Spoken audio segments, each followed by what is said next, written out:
So hi, in today's video, I'm going to be telling you how you can find your why, find your purpose in life using three simple tips. Yeah. So most of the time, a lot of people don't get to do what they really want to do because it's not real, it's not authentic. So what happens is they feel stressed, they do not really like it, they procrastinate, they don't have joy doing it. And sometimes, let's be honest, most people live miserable lives because they do not like what they are working on, or they do not like what you are currently doing. So let's get into it. So this idea of purpose, first of all, why do we really need it? It's because as a man, something in you is calling you to be something better than what you are currently. And it's not a way of it's not a way of doing things in an egotistic way. It's a way of doing things in a way that you feel happy knowing that you're doing what you love, you're giving a very huge contribution to the world. And it's simple. In the three tips, the first step is being authentic. I speak about this thing a lot because a lot of people over exaggerate what it means to be authentic. It's simple. And then why is because they are trying to think about what makes them authentic. But the real reason is that when you think about what makes you authentic, then the irony is that you don't get to find it out because of thinking is done with the conscious mind. And then and at the being to some extent is done with some form of ego. But if you get to study your subconscious behavior, that is the behaviors that you do subconsciously and you really love, but for some very strange reasons, due to society's expectations, you suppress them. See those things that happen subconsciously are the real authentic self, not the one the media puts in your head. So how do you find out your authentic self in today's age? The irony is that when people tell you to quit social media, I tell people to hold on before you quit. Social media tells you a lot about you and what is going on in your head and what you really want to do. So your first step to finding your authentic nature, if you really do not know it, is go to your social media explore pages, your YouTube history. Look at the things that you really enjoy to consume. Look at them carefully. Scrutinize them. Look at your movies. I'm serious. Look at the movies you watch that you really love to watch. Look at the characters that stand out to you. The characters you really, really want to play. There's a high chance that there's some character in some movie you have watched over and over again that you really see yourself in that character, playing that character sometimes. That shows you some parts. So those are hints to show you some things that are deep and authentic in you. Yeah, to some people, you may have some very nasty things down there, but it's your authentic side. Sometimes it could be dark. As a man, you can embrace it. I made a video, I might link it up somewhere, talking about how to embrace your dark side because it is just as good as your light side. You can't deny it. So also look at things like the books you read. If you have read a book, check the book very well. Look at your book highlights.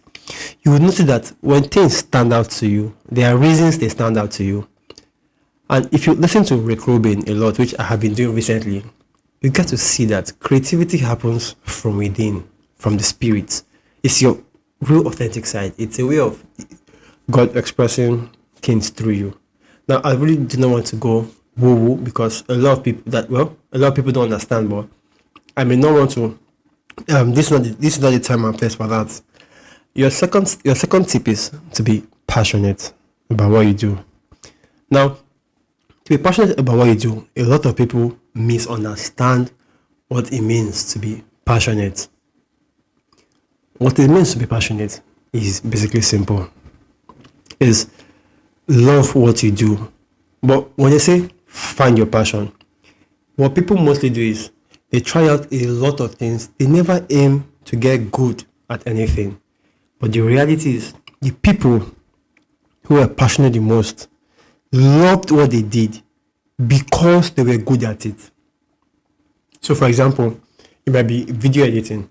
you start video editing and you get good at it, all of a sudden, because of you love the act, there's a high chance you can call it passion because you are good at it. And the only reason you're good at it is because you love it. That's your passion. Now, some people are doing things that they are good at things that they are not passionate about, which is true. But the beauty of it is that when you just take anything and start progressing towards it, you will get to discover some other thing is out there calling your attention. When it's calling your attention, there's a reason for that, and then you would know, like I said, if you're listening to your authentic side and you are constantly engaging on something that is getting better at something, then you get very good at it. That's from your passion. So don't try out 100 things. Start by one or two things, three things maybe. See the one you get very good at. Like I said, there's a strong correlation between what people get good at and they later discovered that was their passion. And you look at this thing carefully. We're getting to the third step. The first step was being authentic, which is knowing your core self. Your passion is about being good at something. Now the third part to find your purpose is literally about has to do with other people. It is consider flipping your passion towards other people. So see these ways. The people who are most fulfilled in life, who are happiest in life, they do this because they have a clear sense of why they do what they do. Why? What they know what they do. No, sorry, they are very authentic to themselves because they know who they are at the very core being. The second thing is they know what they are good at. They know their strengths and limitations. That is things that they don't want to do. The third is they also know who they do it for. I have said over and over again, your purpose doesn't have to be this building $1 billion company. Your purpose could just be you being a high school teacher, and then you are basically inspiring the spirits of those students to follow their actual passion. There are teachers who I have come across when I was in high school and I had very low self-esteem. I had a very few teachers who I will look back to and be grateful that they walked into my life to tell me that I'll be something one day. That don't worry, I see potential in you. Despite the fact that most of my teachers looked at me as a tall waste of space because I was kind of bigger than most of my peers. So, I mean, if you see this in life, you get to see that people who also have their purpose, they have this reason to always attack the day, jump out of bed. It makes things easier for them. They get to execute faster on their dreams. Now, I would say is that on the other hand, there's something I think people have to be cautioned about is getting into this idea for vanity reasons. To be very frank, most people are motivated by vanity reasons. So they're motivated by vanity reasons, but that just starts the process. Along the line, they get the gist, and then it's no longer about vanity. It's no longer about extrinsic motivators, it's about intrinsic motivators. That is what motivates them inside. So some of these people want the byproducts, not the main thing. Yeah, like I always say, it's just like as a man, I think I love this quote that as a man, when you chase women, you get women. When you chase money, you get money and women. When you chase your purpose, you get purpose, you get money, you still get women and all. So when you aim for the highest good, and if you notice, Jordan Peterson talks about this thing very well. You aim for the highest good you can possibly aim at, and you progressively work towards that thing that you aim at. That will completely set you apart. Completely. You feel like every single day you just can't stop working, and it's the same feeling with me. When you have these three things matched up, you can work for 16 hours. The only reason I think I'm grateful for taking a step back is I kind of realized that I was enjoying it at the same time, just like the same way same way a lot of people enjoy drugs, same way I was enjoying my work. I could skip eating And that's why I have somebody who cooks for me, because work leaving my desk to leave my desk, that is leave my work to go and attend to my own food is an issue. Because I just love the work. I'm in the flow. I do things for the effort, just for the joy it gives to me. Knowing fully well that I have a clear sense of why I'm doing what I'm doing. So finding your purpose is not about you. It's nowhere about you. It's deeper than that. It's because you know deep down that you are making somebody else happy. In return, you are making yourself happy. I mean, you see this a lot in the Bible when it says, "Give and you shall receive." It's a pity that a lot of religious institutions do not preach this.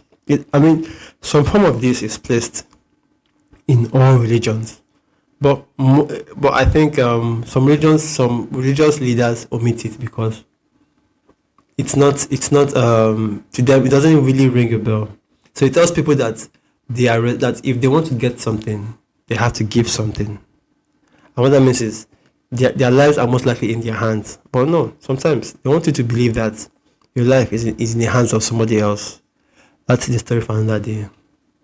So, and which brings it, if you're very familiar with this concept of ikigai, like literally, the guys who live the longest, which is I think centennials centennials, who live average of 100 years, 90 years, 80 years.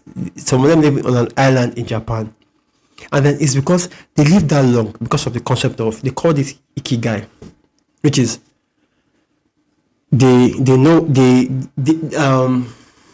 ikigai is the intersection between what you love doing, what you are very good at, what the world needs, and what you can get paid for. If you have these four things aligned, like life becomes easy. Life literally becomes easy, and it's a feeling I get because sometimes people ask me things like, "Why can't you just chill out, like take a break?" And I'm like, well, taking a break to me is like I'm doing something that I less enjoy. Because trust me, it's these days where I'm beginning to do things outside of work. That is, go out, meet new people. And the reason I'm doing this, after rethinking the fact that where will I be in the next, where do I want to be in the next 5 to 10 years, I discovered that it's about other people too. Yes, I'm creating things for other people in terms of my startup and everything. But it's the fact that I'm creating content for people. And at the same time, I have people who have dropped on calls who want to meet me in person. I feel like the messages that are out there are very dangerous for the modern day man. So I create this for them. Hopefully, let's have a discourse. So yeah, that's it. Like I said, be very cautious of it, of it not to get distracted by the byproduct of figuring out your purpose and working towards it, which is things like you're your purpose, you love what you do, you find out who you are, you love what you do, you find a way to bring people or how to help people to other. The world will reward you for this thing. Yeah, before you know it's because you're rewarded, you begin to buy a lot of things that you really do not need, that are distracting to your purpose. And before you know it, it's a matter of time before things, the house of cards, begin to crumble. So that's it. Thank you very much. Just a recap. First of all, find out who you are, find out your authentic self, find your passion. If you don't have one, start with something. When you get good at it, you most likely will make it your passion, or there's a high chance that you come across your real passion. And the last aspect is find a way to help you to make your passion valuable to others. That is helping others. And if you align this thing up together, money will not be the issue. Everything will flow to you. The world will reward you. Thank you very much. Please, if you like this video, can you share it with somebody else? It's referrals like this that keeps the movement going. And the movement is simply about becoming Renaissance men, becoming full stack men, because the average man is no longer respected anywhere. So we need a new version of men. The former definition cannot work anymore. And then we have men who are working towards this vision. Please share this video with them. The more we share it, the faster we make the movement. Thank you very much. Talk to you soon, and bye for now.